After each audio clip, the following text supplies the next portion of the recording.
Bonsoir et bienvenue dans l'Histoire sans fin parce qu'on s'endort avant. L'émission qui pourrait s'appeler Eh dis donc, on s'emmerde un petit peu là, non? Hein? Bon, allez, ce soir on se fait un jingle à la bouche. C'est l'heure du jingle! Ouais, c'est l'heure du jingle gênant! Wow! Ce soir, comme tous les soirs, oula, croyez pas que... Enfin, c'est pas ce que vous croyez. Je suis accompagné de celle qui se nommerait Méliglé, si on enlevait la fin de son nom comme tout le monde le fait avec son prénom. Bonsoir Méliglé. Bonsoir à tous. Tu es heureuse? Très. Super. Aujourd'hui on est le 12 mars et nous sommes frappés d'une crise du coronavirus en France. Le monde est grave, le monde va mal, mais heureusement... Vous avez votre podcast quotidien, votre podcast hebdomadaire qui vous fait du bien. Et on va essayer de vous faire oublier un petit peu cette crise, on va vous en faire sortir. Et ce soir, pour commencer à guérir, on va appeler Lisandra. Allô? Bonsoir Lisandra. Bonsoir Ulrich. Bonsoir, bienvenue dans notre super podcast, l'Histoire sans fin parce qu'on s'endort avant. Et est-ce que tu t'endors avant la fin, toi, souvent? Ouais, surtout quand c'est toi qui parles. Quand tu... Ah bah voilà, tu dormais déjà là, par exemple. C'est une super vanne. Et comment ça va, Lisandra? Est-ce que tu as passé une plutôt bonne journée? Jusqu'à 20h? Très bien. J'ai même dormi toute la journée. Ah oui, ça se sent un petit peu dans ta voix, c'est formidable. Et est-ce que tu as le coronavirus, toi? Parlons actualité, hein, qu'on se le dise. Je pense que ça ne saurait t'aider. D'accord. Eh bien, c'est un message rassurant, un message d'espoir que tu nous donnes là. Je te remercie. Et De rien, remarque. est-ce que tu comptes t'endormir ce soir, peut-être Bah ouais, j'espère. Hein. Et en ayant dormi toute la journée, tu penses que tu vas y arriver? Bon, en général, ça dépend. J'ai des horaires plutôt différents. Si j'ai dormi toute la journée, peut-être que je m'endormirai vers 4-5 heures du matin. Et est-ce que tu as des techniques peut-être pour t'endormir plus facilement? Pour lutter Alors, contre la méthode qui marche le l'insomnie? mieux... Alors, la méthode qui marche le mieux, c'est...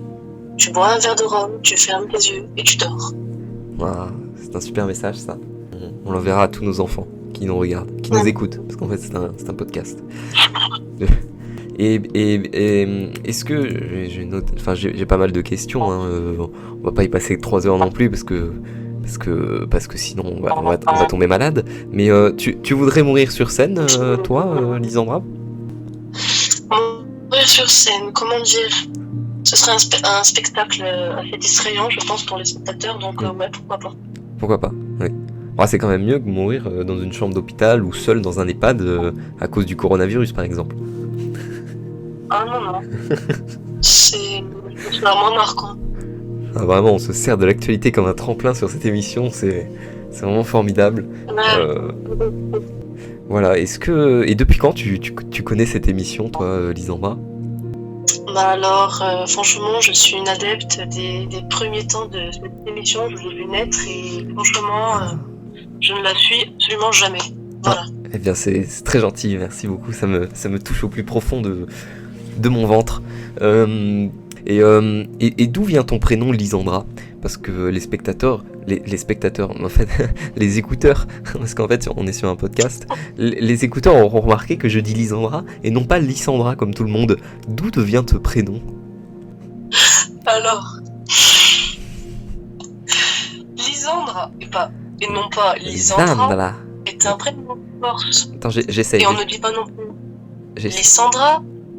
Oui, vas-y. J'essaye, ça fait Lisandra. C'est bien? Lisandra, pas Lisandre. Lisandra.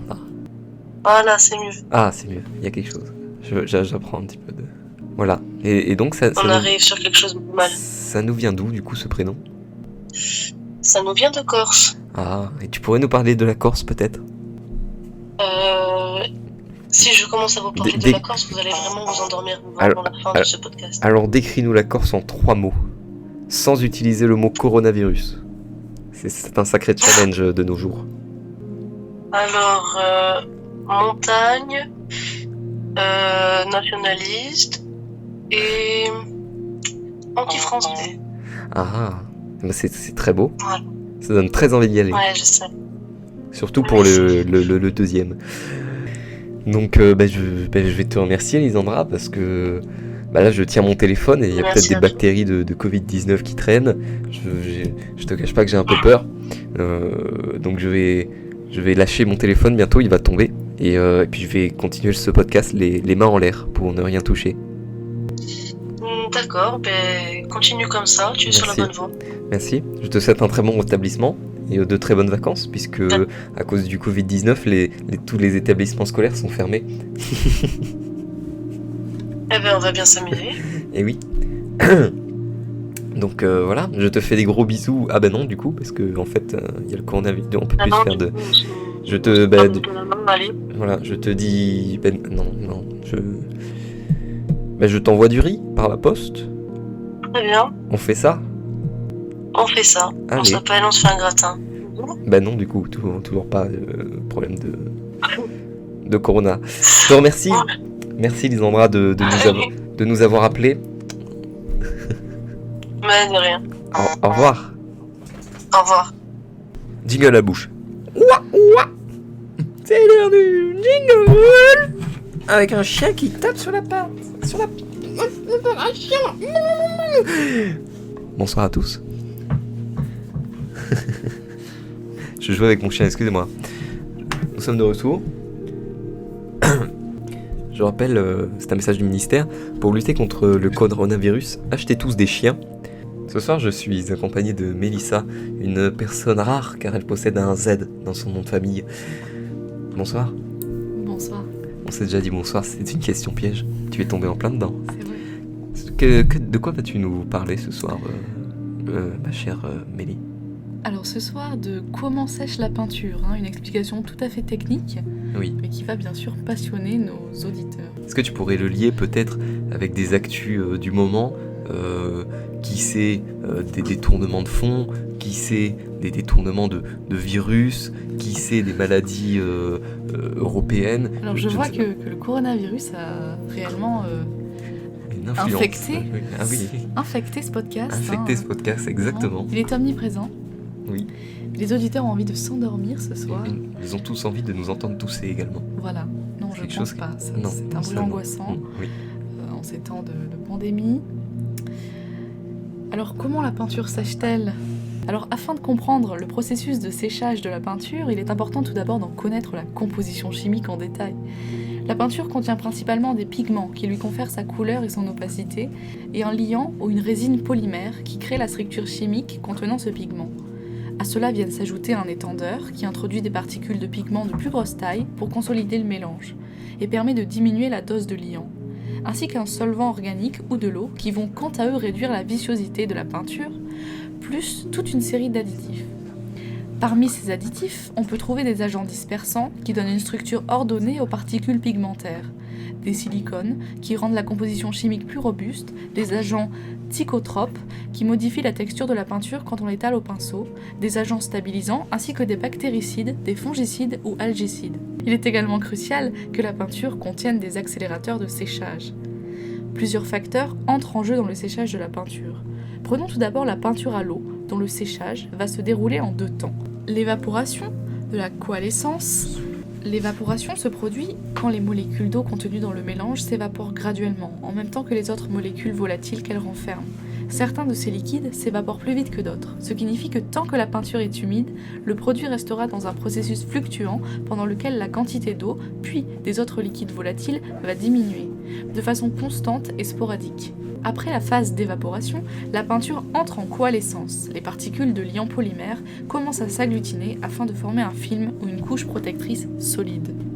Merci à vous, Mélissa, pour cette superbe chronique, encore une fois, d'un livre qui se nomme comment? Un livre qui... Alors le livre qui vous endort.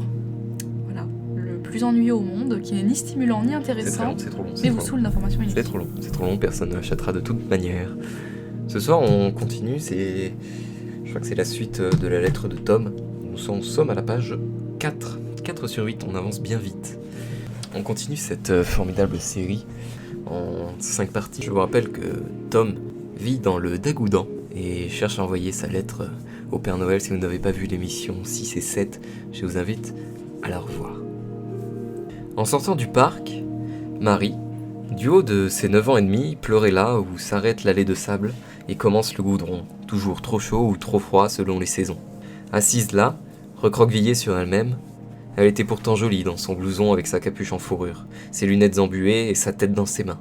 Tom hésita un instant à lui demander ce qui n'allait pas. Le ciel commençait à pleurer lui aussi.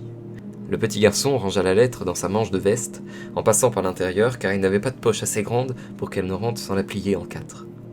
Tom était un jeune garçon timide, surtout avec les filles. Même s'il n'avait pas de difficulté à se faire des amis, il n'avait jamais osé parler à Mary. Dans la cour de l'école, elle traînait souvent avec un groupe de filles qui étaient plutôt méchantes avec les garçons, et Marie en était la chef. Cette bande terrorisait l'école. Une fois, elle avait volé les billes de Tom et d'Amir. Alors ils étaient allés voir le professeur, qui leur avait dit que ce qu'il se passait à la pause restait en dehors des cours, et qu'il n'avait pas amené des billes s'il craignait de se les faire voler. Tom commença à partir en ignorant la jeune fille en larmes, mais cette image inédite qu'il avait eue d'elle l'avait touché, et avait éveillé chez lui sa curiosité d'enfant. Il se retourna avec la main sur la veste fermée sur l'enveloppe, sur son cœur. Il lui demanda pourquoi elle pleurait très maladroitement, en plus il était resté debout par rapport à elle. Marie leva un œil de son coude mouillé, et avec sa bouche à l'envers pleine de bave, sa lèvre inférieure retournée, elle n'avait jamais été aussi laide. Tom resta choqué devant le tableau, sans savoir quoi faire. Pris de pitié, le garçon s'assit à côté d'elle. La pluie commençait à mouiller de plus en plus les enfants, pendant que Marie ravalait ses sanglots. Par intermittence, Tom comprenait les mots de Marie qui commençaient à se calmer. Il lui aurait bien donné un mouchoir, mais il n'en avait pas. La seule chose qu'il pouvait faire pour la consoler, et il le faisait, c'était lui dire « Ce n'est pas grave, tu sais, ça va aller mieux ». La petite fille avait perdu son père d'un cancer l'année dernière. Il avait été très malade pendant plusieurs mois. C'est sûrement pour ça qu'elle était méchante avec les garçons de l'école. Elle voulait être quelqu'un de différent de la personne triste qu'elle était dans sa vie familiale. Enfin, elle voulait être comme tout le monde. Et avoir le droit de le changer, ce monde, en volant des billes, en faisant pleurer d'autres enfants. Elle sentait qu'elle avait du pouvoir, le pouvoir de changer des choses. Alors qu'elle avait arrêté de pleurer et essuyé son nez dans sa manche, le ciel était en train de redevenir plus clair. Tu fais quoi ici? Et tu m'as pas dit comment tu t'appelais? Demanda Marie pour la première fois qu'elle s'intéressait à Tom. Je voulais aller à la poste. Et je m'appelle Tom, et toi, je crois que c'est Mary ? Répondit timidement le garçon. Oui. Et pour faire quoi tu vas à la poste tout seul? Poster une lettre. Mais une lettre pour qui? La jeune fille était décidément trop curieuse pour le garçon qui était de nature plus réservée. Pour le Père Noël. Avait-il fini par avouer. Le Père Noël? Mais tu es fou. Tu imagines si Idi Abil apprenait que tu croyais en une fête chrétienne? Il te mettrait en prison. Oui, peut-être. Mais tous mes amis sont chrétiens, et j'ai envie d'avoir des cadeaux aussi. Ma mère n'a pas assez de sous pour m'en offrir, et puis la prison, c'est pas pour les enfants de 7 ans, non ? Je comprends. Tu as un plan? Elle avait emprunté cette réplique dans un film d'action qu'elle avait vu il y a 3 jours. Mais dans la situation, il s'agissait juste d'apporter une lettre à la poste. Tom lui expliquait qu'il avait besoin de trouver l'adresse du Père Noël, car la maîtresse ne lui avait pas donné. Pour ça, il projetait de demander aux passants, mais il avait l'impression que c'était un secret, que personne ne voulait lui confier. Au moment où Marie se leva, une avalanche de cris retentirent du parc où jouaient les enfants. Merci à tous d'avoir écouté l'histoire sans fin parce qu'on s'endort avant. Je pense qu'il restera 2 épisodes sur cette formidable nouvelle que nous avons déjà commencé à l'épisode 6 de ce merveilleux podcast. Je vous retrouve la semaine prochaine, toujours accompagné de Mélie. Mélie, un petit mot pour dire au revoir? Un tout petit mot, très petit, 3 lettres. Feu. Ah bah si, ça marche. Merci. Tu comptais? Oui. C'est vraiment le mot qu'il fallait. Le feu. Pour guérir du coronavirus. Merci à tous et faites attention au Covid-19. Ce podcast va sortir le 2 avril. J'espère que nous nous reverrons et que le coronavirus aura disparu, que le Covid-19 sera écrasé et que nous pourrons aller à l'école. Parce que les enfants là-haut, là, qui habitent à côté de chez moi, eh ben, ils font vraiment beaucoup de bruit. Merci à tous et je vous dis à très bientôt pour de nouvelles histoires.